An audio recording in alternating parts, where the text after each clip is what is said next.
ಈ ಸಲ ನೀವಿದ್ದೀರಾ ಅಂತ ಕೇಳ್ತಾ ಇದ್ದವರು ಈಗ ನೆಕ್ಸ್ಟ್ ಏನು ಅಂತ ಕೇಳ್ತಾ ಇದ್ದೀರಾ. ಒಂದು ಕತೆ ಹೇಳ. ಒಂದು ಊರಲ್ಲಿ ಒಂದು ಕಾಗೆ ಇತ್ತು. ನೀವೆಲ್ಲ ಸ್ಕೂಲಲ್ಲಿ ಕೇಳಿದ್ದೀರ. ಅದೇ ಕತೆ. ಆ ಕಾಗೆಗೆ ಹಸುವಾಗಿದ್ದಾಗ ಒಡೆ ಮಾಡ್ತಾರ ಅಜ್ಜಿ ಹತ್ರ ಹೋಗಿ, ಅಜ್ಜಿ ನಗೊಂದು ಒಡೆ ಕೊಡ್ತೀಯಾ ಅಂತ ಕೇಳ್ತಾರೆ. ಅಜ್ಜಿ ಪ್ರೀತಿಯಿಂದ ಒಂದು ಒಡೆ ಕೊಡ್ತಾರೆ.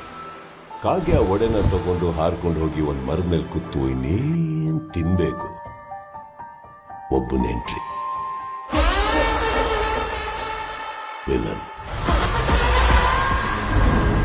ಕಾಗೆ ಬಾಯಲಿರೋ ಒಡೆನ ಕಿತ್ಕೊಳ್ಳಕ್ಕೆ ಸ್ಕೆಚ್ ಹಾಕಿದ ನರಿ, ಕಾಕ ನೀನ್ ಕೋಗಿಲೆ ತರ ಹಾಡು ಹಾಡ್ತೀಯ, ನನಗೋಸ್ಕರ ಒಂದು ಹಾಡು ಹಾಡು ಅಂತ ಹೇಳ್ತೀನಿ. ನಿಮ್ಗೆಲ್ಲ ಗೊತ್ತಿರೋ ಹಾಗೆ ಪಾಪ ಕಾಗೆ ನರಿ ಮಾತು ಕೇಳಕ್ಕೂ ಹಾಡಕ್ಕೂ ಮಾಡಕ್ಕೂ ಒಡೆ ಕಾಗೆ ಬಾಯಿಂದ ಕೆಳಗ್ ಬೀಳಕ್ಕೂ ಏನ್ ಒಡೆ ನರಿ ಬಾಯಿಗೆ ಸೇರ್ಬೇಕು ಅನ್ನೋವಾಗ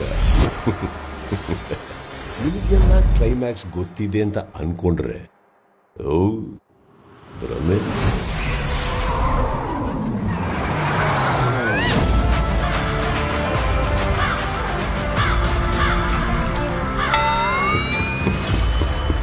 ಈ ಸಲ ಬಿಗ್ ಬಾಸ್ ಹಾಗೇನೆ ನಾವು 11 ಸೀಸನ್ ನೋಡಿದೀವಿ. ನಮಗ್ ಬಿಗ್ ಬಾಸ್ ಬಗ್ಗೆ ಎಲ್ಲಾ ಗೊತ್ತು ಅನ್ನೋರ್ಗೆ